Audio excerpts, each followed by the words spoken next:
Sir, சில பேர் எவ்வளோதான் உழைச்சாலும், அந்த உழைப்புக்கேத்த ஊதியமே கிடைக்கிறது இல்லையே!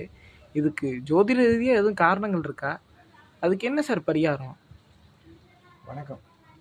பொதுவாக 10ஆம் வீட்டிற்கோ அல்லது 10ஆம் வீட்டிற்கு அதிபதிக்கோ இந்த 6, 8, 12ங்கிற சம்பந்தம் ஏற்பட்டுச்சுன்னு வச்சுக்கங்களேன், அவங்க என்னதான் கடுமையாக உழைச்சாலும் பார்த்தீங்கன்னா அவங்களுக்கு உழைப்புக்கேற்ற ஊதியம் கிடைக்காது. அதுவும் பார்த்தீங்கன்னா அவங்களெலாம் வேலை அமையிறதே ஒரு கஷ்டமான இடத்துல தான் வேலை அமையும்.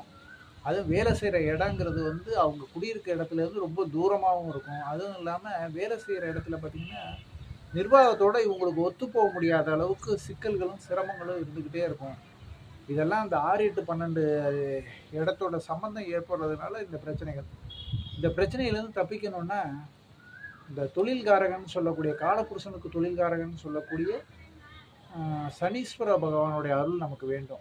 சனிக்கிழமை சனீஸ்வர பகவானை வேண்டுறதும் ஆஞ்சநேயர் வழிபாடு செய்கிறதும் இந்த தொல்லைகள்லேருந்து ஓரளவுக்கு விடுபட்டு நல்ல முறையில் வாழ்க்கை அமையும்.